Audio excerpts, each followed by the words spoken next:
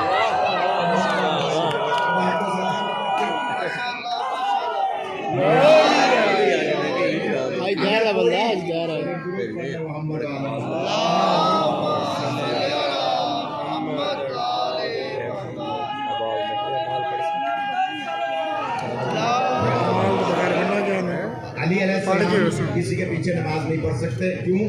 جب علی کے آخری جانشین حضرت عیسیٰ کے پیچھے نماز نہیں پڑھتے تو مصطفیٰ کے پہلے جانشین کسی ماضی کے بت پرست کے پیچھے کیسے نماز پڑھ سکتے؟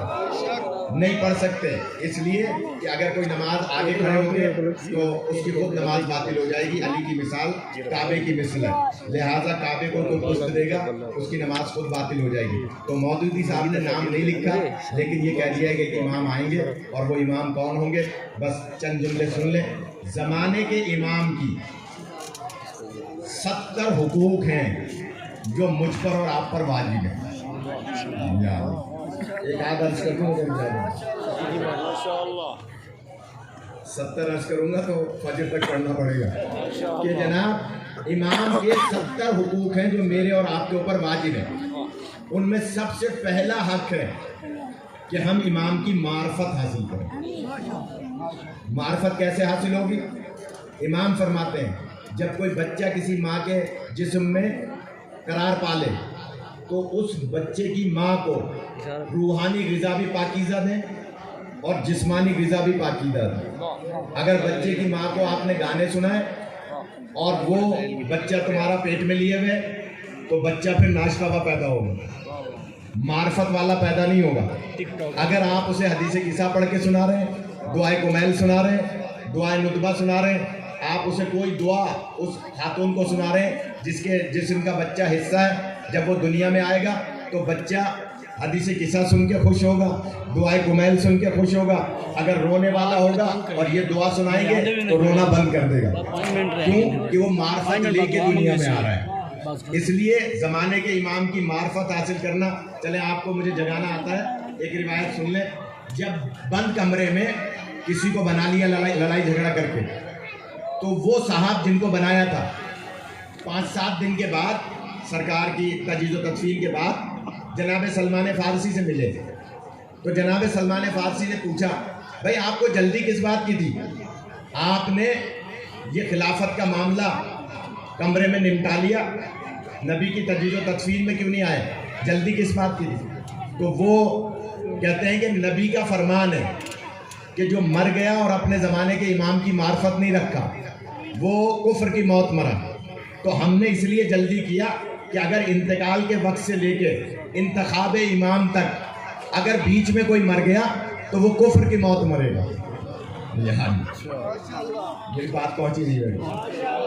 دلیل کیا دی کہ نبی کی رحلت کے وقت سے اور سقیفے کے وقت تک اگر درمیان میں کوئی مر گیا تو وہ کفر کی موت مرے گا، اس لیے ہم نے جلدی سے امام بنا لیا۔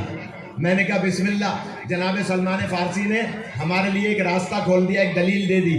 اگر نبی کی وہ حدیث آپ اپنے لیے بیان کر رہے ہیں تو بتائیے آج کا مسلمان کفر کی موت مر رہا ہے یا ایمان کی موت مر رہا ہے؟ بتائیں، سوال کا جواب دیں کہ جناب آج کون ہے امام؟ آپ نے اس وقت دلیل قائم کر لی کہ اگر کوئی مر گیا اور زمانے کے امام کو نہیں مانا تو اس کا مطلب یہ ہوا کہ آج مسلمان کیسے مر رہا ہے؟ یا تو مان لو کہ وہ حدیث تم نے اپنے لیے گھڑی تھی، نبی نے تو اس امام کے لیے کہا تھا جو علی سے لے کے مہدی تک زمانے کے امام ہوں گے۔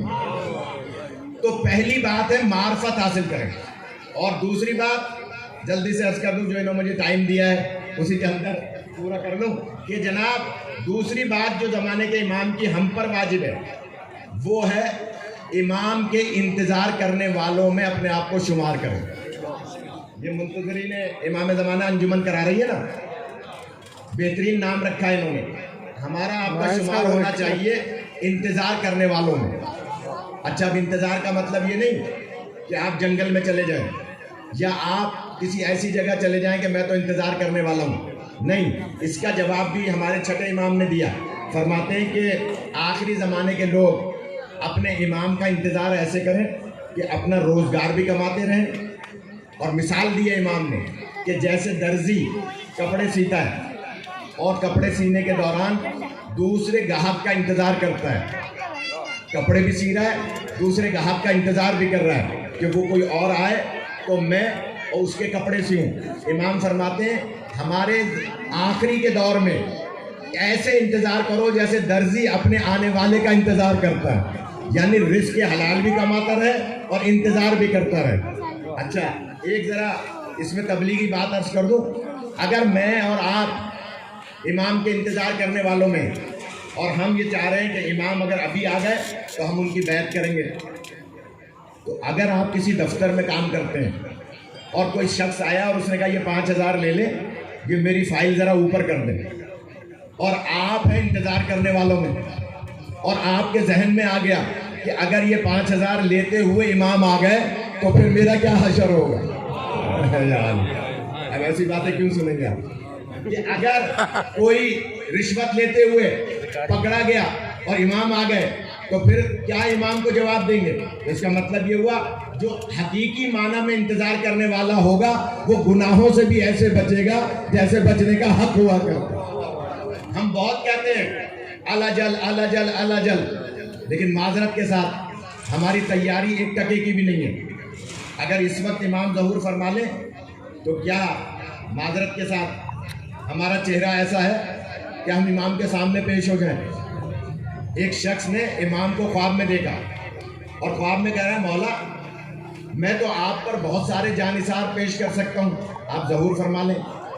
امام نے فرمایا اچھا ٹھیک ہے، کل میں آؤں گا تمہاری چھت پر بالا خانے پر، تم وہاں آنا مجھ سے ملنا۔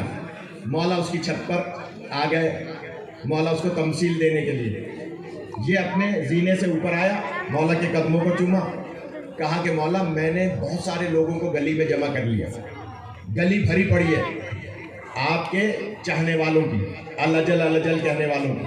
مولا فرماتے ہیں اچھا تم چاہتے ہو میں ظہور کر لوں؟ کہا ہاں مولا ظہور کر لیں۔ فرمایا کہ اچھا تم کام کیا کرتے ہو؟ کہا کہ میں قصاب ہوں، گوشت کا کام کرتا ہوں۔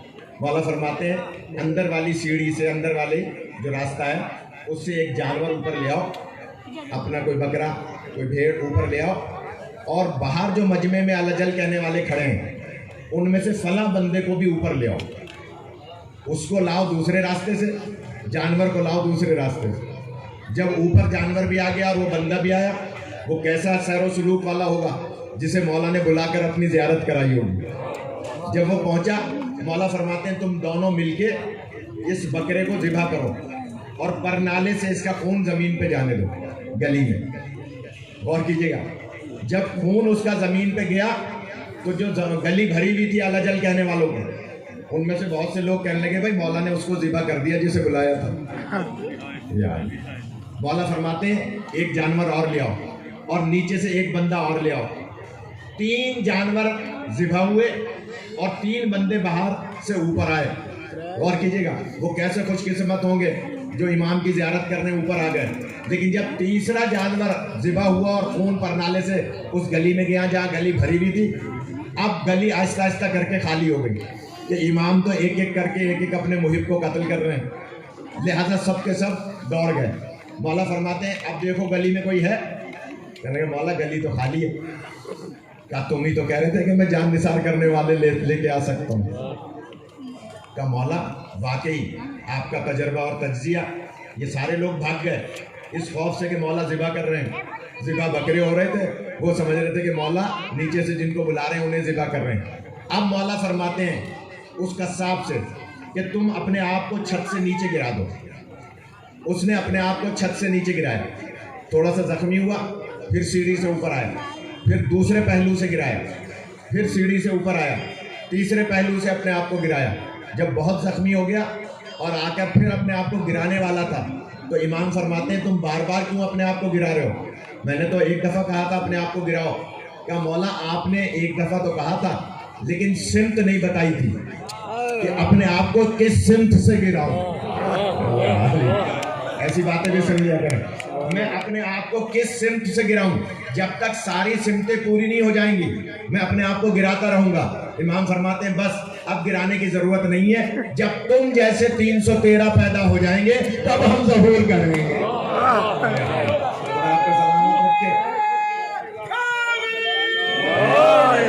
ایک حق اور سن لیں. اب یہ کیک دیکھ لیا آپ نے تو اب مجھے نہیں سنیں گے.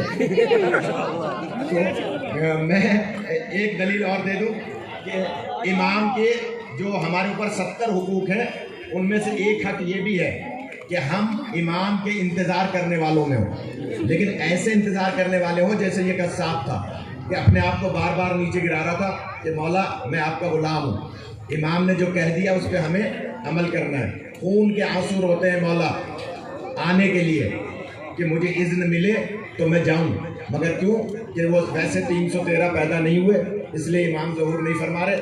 ایک حق امام کا ہے کہ ہم امام کے حق میں دعا کریں. اب یہ ہر ایک کو ہضم نہیں ہوگی بات جو میں دلیل دینے جا رہا ہوں. امام کے حق میں دعا کریں کہ خدا بندہ تو ہمارے امام کو سلامت رکھے. اچھا یہ میں نے بات کر دی, آپ نے داد نہیں دی. یہ بات علامہ ہلی علیہ رحمہ نے, قبلہ اجازت ہے, علامہ ہلی علیہ رحمہ نے بہت بڑے عالم تھے, اپنے بیٹے سے کہا کہ بیٹا تم زمانے کے امام کے لیے دعا کیا کرو کہ خدا انہیں سلامت رکھے. بیٹا قدموں میں گر گیا, کہنے لگے بابا مولا تو میری سلامتی کا ذریعہ ہے, میں ان کے لیے کیا دعا کروں؟ چھوڑ دوں. ماشاءاللہ. مولا تو میری سلامتی کا ذریعہ ہے, میں ان کی سلامتی کی دعا کیا کروں؟ میں تو گناہگار ہوں. جواب سنیے گا, اور یہ ایسا جواب ہے جو آپ کو اگلے سال تک تو کم از کم یاد رہے گا. علامہ ہلی فرماتے ہیں کیا کہہ رہے ہو؟ کیا بابا میں امام کے حق میں کیا دعا کروں؟ امام تو کائنات کی بقا کا ضامن ہے, بقیت اللہ خیر لکم ان کنتم مومنین. امام تو دنیا کی بقا کا ضامن ہے, میں ان کے لیے دعا کیا کروں؟ اب جواب سنیے گا.